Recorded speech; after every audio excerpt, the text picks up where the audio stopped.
कोई हमारे साथ आए ना आए, हम तो अपनी अब ताकत दिखा के रहेंगे। भाई अतिक्रमण के बारे में हम कहीं पर भी ये नहीं कह रहे हैं कि हम किसी बात का हम ऐसा समर्थन करते हैं करके। उसमें अगर अतिक्रमण हुआ तो क्या आप तलवारा लेके निकलेंगे? क्या इस मुल्क के अंदर, राज्य के अंदर कोई जंगल राज चल रहा है कि तुम तलवारा लेकर है तो मुसलमानों के घरों में घुस जाएंगे? 4 किलोमीटर दूर एक गांव जहां पर कोई अतिक्रमण का मामला नहीं, सिर्फ मुसलमानों के घरों के ऊपर हरा झंडा देखिए, और वहां पे घरों में घुसकर है तो गाड़ियों को जलाया गया, घरों में घुसकर तोड़फोड़ की गई। क्या ये इस तरह का राज चलने वाला है? तो हमको भी बता दीजिएगा कि साहब अब जिसके हाथ में लाठी रहेगी भैंस उसकी रहेगी करके।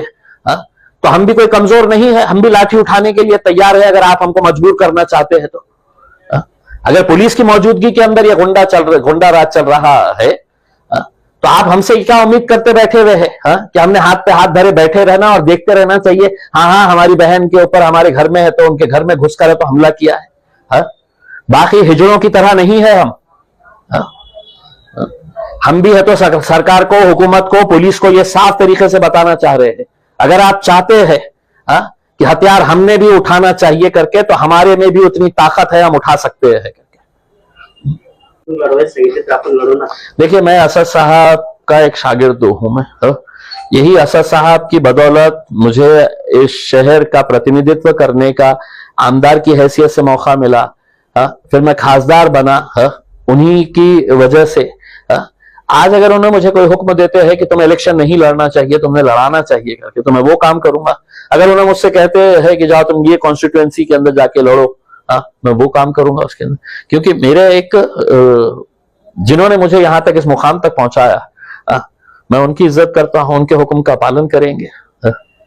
आपल्या झालेल्या बैठकीमध्ये किती ठिकाणी आपण लढणार आहात ते ठरलेलं आहे? ये कुछ नहीं ठहरा है, हमने पूरे जिलों की मीटिंग लिए थे और ख्वाहिश तो बहुत सारे लोग रखते हैं उसमें।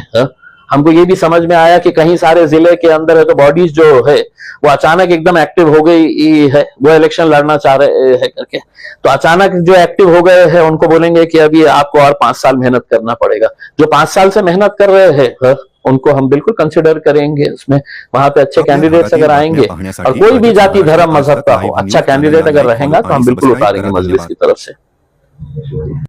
देखिए मेरी तो ये है कि मैं खुद जाना वहां पर चाहता हूं, लेकिन अभी मैं ये देखना चाहता हूं कि जिन पार्टियों को इख्तिदार में लाने के लिए जिन मुसलमानों ने रास्ते के ऊपर खड़े रहे थे कि नहीं हमको उद्धव ठाकरे को जिताना है, तो उद्धव ठाकरे के मुंह से क्या निकलता है इन मुसलमानों के लिए? शरद पवार साहब के मुंह से क्या निकलता है? कांग्रेस के मुंह से क्या निकलता है? उनके नेता वहां पर जाते हैं या नहीं जाते हैं करके। और सबसे बड़ा वो मौलाना लोग जो इनकी पैरवी कर रहे थे, वो मौलाना सड़क के ऊपर आएंगे या नहीं आएंगे? चुनाव के वक्त में सियासत हम करना चाहिए, साल भर हमने इन लोगों के लिए खड़े रहना चाहिए, लड़ना चाहिए, और आप इलेक्शन के वक्त में आएंगे और कहेंगे कि नहीं इनको वोट दे दो करके। अब ये पूरे मौलानाओं की जिम्मेदारी है कोल्हापुर के कि जाना और उस शाहू महाराज से सवाल करना कि तुम्हारे को दिल्ली तक हमने पहुंचाया है और बदले में हमारे को हमारे घरों में घुसकर तुम मार रहे हैं।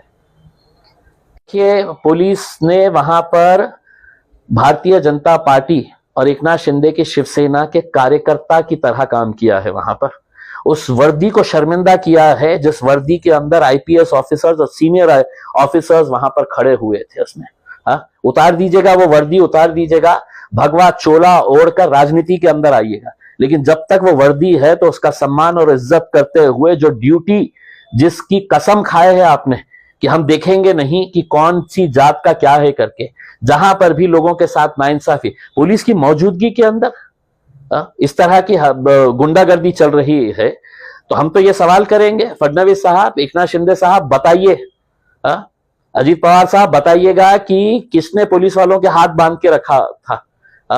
या वो पुलिस वालों ने बताना चाहिए कि अब हम पुलिस की नौकरी नहीं करते हैं, हम जो है अब वो हमारे आकाओं की, हमारे राजनीतिक पार्टी के जो आकाएं हैं जो हमारा ट्रांसफर करते हैं उनको खुश करने के लिए हम काम करते हैं। हम अपनी वर्दी का एहतराम नहीं करते हैं, हम अपनी वर्दी के हिसाब से काम नहीं करते हैं।